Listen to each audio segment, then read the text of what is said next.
Glenn, have you participated in concerts beyond this festival with the musicians? Oh, it's led to many wonderful occasions. The International Clarinet Festival held a year ago. Jim called me and asked if I could meet him in Vancouver.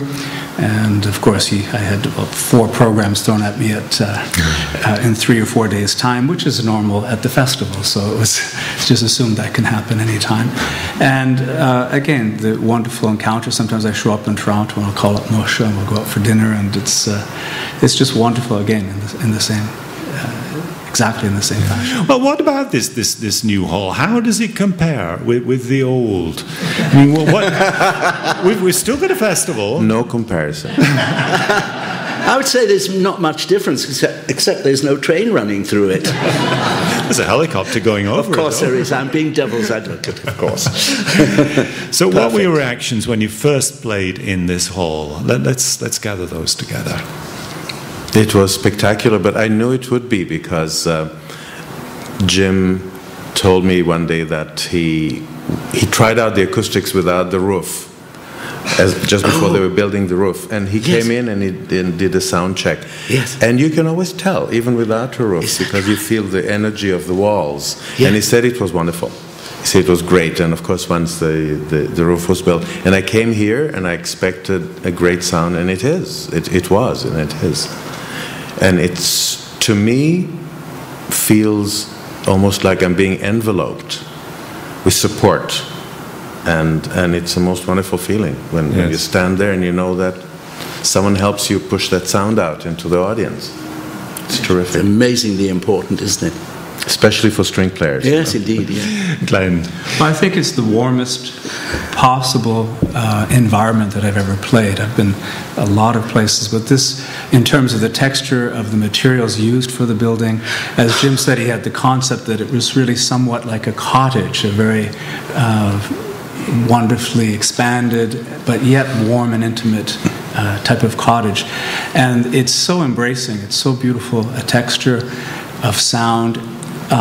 I like to go to the very back of the theater when not playing to listen to the rest of the performances, and it sounds beautiful there. It's just, it's a golden theater, as fine as I know. Very good.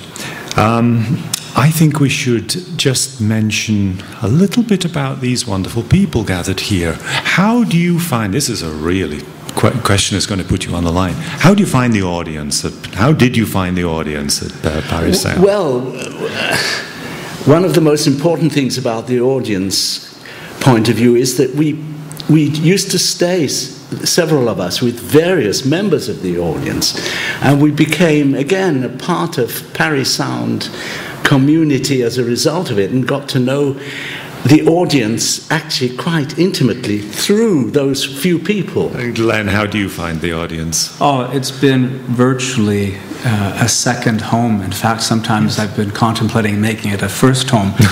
For my children, since they were very young, part of the concept was to make it an environment where all our families could be here. And for my children, they have some of the best possible memories. Pretty nice beaches around here, the wonderful cruises, meeting so many delightful people. But people have really embraced me, so I feel it's different than a performance. I always think that performance is not necessarily the ideal environment. This is more like an informance. So everybody's just gathered, and people are genuinely caring about the music. It's not about trying to make a performance or a spectacle of any sort. And Moshe, I think with all the suffering and adversity and determination to listen to music under grueling circumstances over the past 30 years, or particularly the past 20 years in the old hall, this has built a pretty special audience, hasn't it? There's no doubt. Every time I play in Paris Sound, it feels like I play to friends and family. It's completely different than going into a concert hall, playing a concert, and when you look out, you see maybe one face that you know, but here, and it's the same people year after year, and it's great. It feels warm. There's that feeling that people really want you to do well. And that is a wonderful feeling when we come on stage and immediately there's that buzz that you cannot really hear, but you can feel it. And thank you.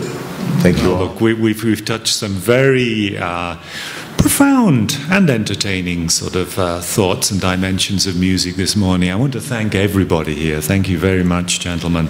Thank you. Bruno Shreker, Moshe Hammer, and Glenn Montgomery, thanks for the conversation and for your memories of the Festival of the Sound. And to you, our audience, too, thank you for joining us before the noon hour concert. This time now for a quick coffee and a muffin, perhaps.